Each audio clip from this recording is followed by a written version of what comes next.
une nouvelle vidéo. Aujourd'hui, on va réagir à des vidéos, les 10... Bah attends, je vais direct aller vous montrer. Plus bêtes du monde. Voilà. Les plus cons même. Ouais, on peut dire ça. Bon, allez, c'est parti. Donc, du coup, les 10 personnes les plus bêtes du monde. Et bah, on va réagir à ça. C'est parti. Bonjour et bienvenue à tous. Vous avez sûrement déjà fait une bêtise dans votre vie. Peut-être une gaffe ou une erreur dont vous préféreriez ne pas vous souvenir. Faire des bêtises est chose normale. Tout le monde commet des erreurs, mais ce que nous allons vous montrer aujourd'hui dépasse l'entendement. Préparez-vous, parce qu'aujourd'hui nous allons vous montrer les 10 personnes les plus bêtes du monde. Oui, aujourd'hui, nous allons vous raconter quelques histoires de personnes qui n'ont pas fait preuve d'une grande intelligence. Mais avant de commencer, il est temps de répondre à la question du jour. Quelle est la nationalité d'Usain Bolt ? Est-ce option A, américaine, option B, jamaïcaine, ou encore option C, sénégalaise ?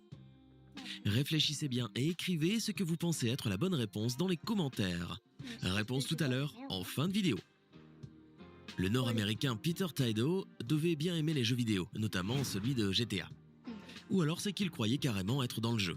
Voilà son idée. Il est entré dans le parking d'un commissariat de police et s'est enfermé dans une voiture de patrouille. Les policiers s'en sont aperçus quand l'un d'eux a essayé de monter dans sa voiture.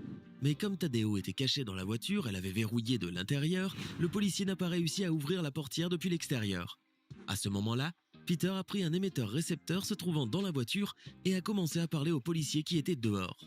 Mais plutôt que de demander « Salut, comment je fais pour déverrouiller la voiture ?» il a dit « Salut, comment je fais pour démarrer le moteur ?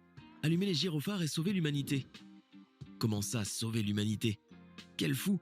Est-ce qu'il voulait vraiment effectuer une patrouille et protéger la population, ou avait-il juste envie de faire des bêtises ? On ne le sait pas, mais ce qui est sûr Alors, je pense des bêtises, hein, mais... par contre, c'est qu'il a tout de suite été arrêté. Dans une école de Denver aux États-Unis, des personnes ont retrouvé une lettre qui contenait un message disant « Il y a un explosif à l'intérieur ». La police de la ville a automatiquement été alertée et après quelques recherches, ils ont découvert que la lettre avait été faite par une professeure de gymnastique de l'école, Jennifer Gomez. Cette femme n'avait tout simplement pas envie d'aller travailler ce jour-là et avait inventé cette plaisanterie de mauvais goût pour tenter de faire annuler les cours. C'est plutôt le genre de blague que l'on attendrait de la part des élèves, n'est-ce pas ? Ouais. Et le pire de tout, c'est qu'elle ne travaillait dans cette école qu'une fois par semaine seulement. Et pile le jour où une bombe apparaît. La professeure a donc été obligée de payer une amende de $2000. Cela aurait été plus facile si elle avait fait semblant de souffrir d'une conjonctivite, inventer qu'elle devait aller chez le médecin ou, je ne sais pas, dire que son chien avait avalé son planning de travail. En tout cas, trouver n'importe quelle autre excuse aurait été plus malin, car mettre une fausse bombe dans une école, il faut vraiment être complètement fou. À Sydney, en Australie, un homme de 26 ans a décidé de faire un essai de conduite de la Mitsubishi Lancer. Il est monté dans la voiture, a fait des accélérations, du drift et quelques autres manœuvres. Et il a tant aimé la voiture qu'il n'a pas voulu la rendre. En recréant les scènes de Fast and Furious, il a semé le vendeur et s'est enfui avec la toute nouvelle voiture. Dans sa tête, il était dans GTA. Personne n'allait l'arrêter et après quelques minutes, la police disparaîtrait. Mais d'un coup, alors qu'il était en train de conduire en se disant qu'il était très intelligent, il s'est souvenu que lorsqu'il s'était inscrit pour l'essai de conduite, il avait noté toutes ses coordonnées sur les papiers. Sans compter qu'en prime, il avait aussi laissé une photocopie de son permis de conduire au concessionnaire. Non. Quel idiot! Évidemment, il n'a pas été difficile pour la police de retrouver non seulement la voiture, mais aussi son voleur devant sa maison. Doublement idiot, n'est-ce pas ? Parce que pour rentrer chez soi avec une voiture volée après avoir donné son adresse et son permis de conduire, il faut le faire. Eh bien, devinez quoi ? Ce jeune homme a été arrêté. Ça m'étonne pas. Hein. Sean Murphy, âgé de 38 ans, est un Britannique qui mérite d'être connu pour son intelligence. Sean aurait été gêné par l'apparition d'une verrue sur sa main. Il a donc essayé de l'enlever grâce à plusieurs traitements conventionnels. Il a utilisé de nombreuses méthodes différentes, mais aucune d'elles n'a fait effet. Comme il avait déjà tout essayé et qu'il était toujours dégoûté par cette verrue, il ne lui restait plus qu'une alternative. Chez lui, Sean avait un revolver calibre 12 et il a eu la brillante idée d'exterminer la verrue en utilisant son arme à feu. Convaincu que ce plan marcherait, il a tiré sur son doigt afin de la faire disparaître. Vous savez quoi, ça a marché. Il a réussi. La verrue a complètement disparu, et son doigt aussi. Évidemment, vous ne devez surtout pas faire la même chose, vous finiriez aussi sans doigt. Quelle bêtise! Mieux vaut garder la verrue. N'essayez pas non plus le couteau, la scie ou encore la frotter au papier de verre. Même si cela fera un peu moins de dégâts, cela ne marchera pas non plus. Et l'histoire ne s'arrête pas là. Sean est tellement intelligent qu'après avoir perdu son doigt, il a été arrêté pour possession illégale d'armes à feu. Pire encore, la police a découvert que cette arme avait été volée. Résumons un peu.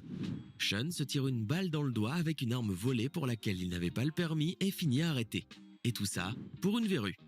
Quel idiot, pour ne pas dire quel crétin. Nous allons maintenant raconter l'histoire d'Andy House, un Américain qui se pensait très intelligent. Beaucoup trop. À bord de sa Bugatti Veyron, une voiture très rapide, rare et extrêmement chère puisqu'évaluée à environ 1 million de dollars, il finit par faire une grosse bêtise. Il était au volant de sa Bugatti et roulait sur une route au Texas quand il a soudainement eu la brillante idée de jeter sa voiture dans un lac, du genre « je suis riche et je n'ai rien à faire ». Waouh! Pour que vous ayez une notion, il n'y a environ que 300 voitures de ce genre dans le monde et, sans aucun motif apparent, celle-ci a fini dans un lac. Pour le malheur du millionnaire, mais pour le bonheur de son assureur, un homme se trouvait sur la route près du lac et il a tout filmé. Cet enregistrement a été utilisé comme preuve par l'assureur afin de prouver qu'Andy était en train d'essayer de l'arnaquer. Andy a allégué dans sa déposition que cela n'avait rien d'une arnaque et que c'était accidentel. En effet, selon lui, alors qu'il roulait très vite, il a été distrait par un pélican et est parti tout droit dans le lac. Personnellement, je pense que ce type ne devrait même pas avoir le droit de conduire et encore moins le droit d'avoir une Bugatti. Toujours est-il que l'histoire n'a pas convaincu. Encore aujourd'hui, personne n'arrive à bien comprendre pourquoi il a jeté une voiture d'1 million de dollars dans un lac. Pour conclure, il a été stupide et a reçu la récompense de sa bêtise. Il a non seulement perdu la voiture, irrémédiablement endommagée, et en plus n'a reçu aucune indemnisation financière. Même pas $1, rien du tout. Pour la prochaine fois, cher Andy, quand vous aurez plein d'argent et des envies d'aller dans un lac, faites-le en bateau. Ne serait-ce pas plus logique ? Deborah et S. Campbell étaient un couple nord-américain un peu étrange. Ils ont eu 3 enfants et ont choisi leur nom en se basant sur l'histoire des nazis. La vie de cette famille se déroulait normalement jusqu'au jour de l'anniversaire de l'aîné, quand une pâtisserie refusa de décorer le gâteau. Vous savez pourquoi ? Simplement parce que la pâtisserie devait écrire son nom dessus. Et ce nom n'était autre qu'Adolf Hitler. La pâtisserie a dénoncé les parents, et ceux-ci ont perdu la garde de leur fils Adolf Hitler, âgé de 4 ans, mais aussi de leurs 2 filles, Jocelyn Ariane Nation, 3 ans, et la dernière de 2 ans, Oslin Inler, nom qui est une référence directe à une femme leader nazie. Je ne sais pas pour quelle raison ces parents ont choisi ces noms pour leurs enfants, mais peut-être est-ce à cause de leurs idéaux. D'ailleurs, peu importe la raison, n'est-ce pas ? Je sais juste que cela leur a fait perdre leurs enfants. Les bonnes idées sont toujours les bienvenues, n'est-ce pas ? Eh bien, en fait, non, pas toujours, surtout quand elles viennent de personnes bêtes. Tenez-vous prêts à en écouter une très bête. Paul Moran, étudiant irlandais de 30 ans, s'est pris pour un alchimiste. Il a essayé de transformer des sels en or. Pour cela, son plan était simple, puisqu'il consistait à mettre les sels dans un four électrique à puissance maximale. Vous imaginez la puanteur ? Il ne faut pas être très intelligent pour savoir qu'en mettant des sels dans un four ou un micro-ondes, cela ne deviendra jamais de l'or. Pour l'amour du ciel, si c'était le cas, tout le monde aurait une horrible odeur dans son micro-ondes. Mais continuons l'histoire. Quelle que soit la méthode, nous savons tous que des sels ne deviendront pas de l'or. Four électrique ou micro-ondes, peu importe d'ailleurs. Et vous êtes curieux de savoir ce qu'il s'est passé quand il a mis les sels dans le four électrique ? Eh bien, ils ont fini par engendrer un court-circuit qui a provoqué un énorme incendie dans la maison de ce fou. Et le pire est qu'il a passé 3 mois en prison, en plus d'effectuer du travail d'intérêt général pendant 1 an à cause de cela. Qu'est-ce qu'il a cru qu'il allait se passer ? Qu'il allait devenir riche ? Mais quelle idée de... Et il y a encore une autre bêtise que nous avons oublié de vous raconter. Ceux qui ne mettent pas un pouce bleu sont des idiots. Je plaisante bien sûr, je ne suis pas en train de traiter qui que ce soit d'idiot. C'est juste une plaisanterie. En tout cas, si comme moi il vous arrive de faire des bêtises, écrivez-la ou les dans les commentaires. Donc si vous vous êtes dit « j'ai été bête », alors écrivez dans les commentaires. Même chose si c'est la bêtise de quelqu'un que vous connaissez, de l'un de vos amis.